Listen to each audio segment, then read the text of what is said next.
But at the moment, I don't think you can quote too low. You need to get right underneath this market, way unders, to get some competition. But way unders. Isn't that like illegal? Well, this is the issue with underquoting, because you can fudge your paperwork to make to say. Oops. Come through, darling.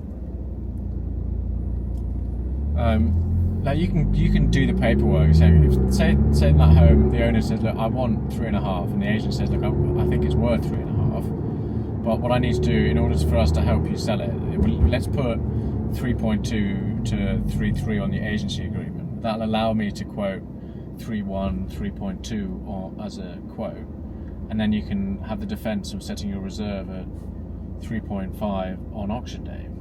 But if we set this up straight up with saying we want 3.5 with a guide of 3.5 from day one, we might be wrong and we're not going to find out. Yeah. And I'd rather give you an offer at 3.4 for you to say no to than not have any offers after 4 weeks on the market.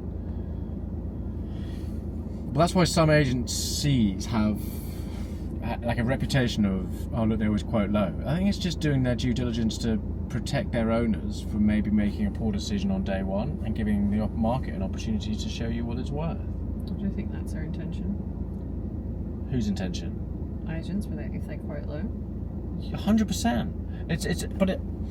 I understand it, like the frustration back in the day when it would cost you $500 to get a contract checked. You'd spend $500 on a building report, and then you spent like $1,000, and you turn out to auction and there were 90 other people who were registered, and you were told the guy was 1.8 and it sells for 2.7. You were never in the race. So the moment you spent that money, it was lost and wasted.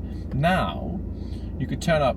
I could give you a list of 10 conveyancers who will check your contract for free up to a point, and a lot of agents will provide you with a building report which will cost you $50. So there's no expense in registering or being invested in buying the property, and then you can turn up and bid, and if you get blown out of the water, you get blown out of the water. But not many auctions are being blown out of the water at the moment, and if we're getting the price guides wrong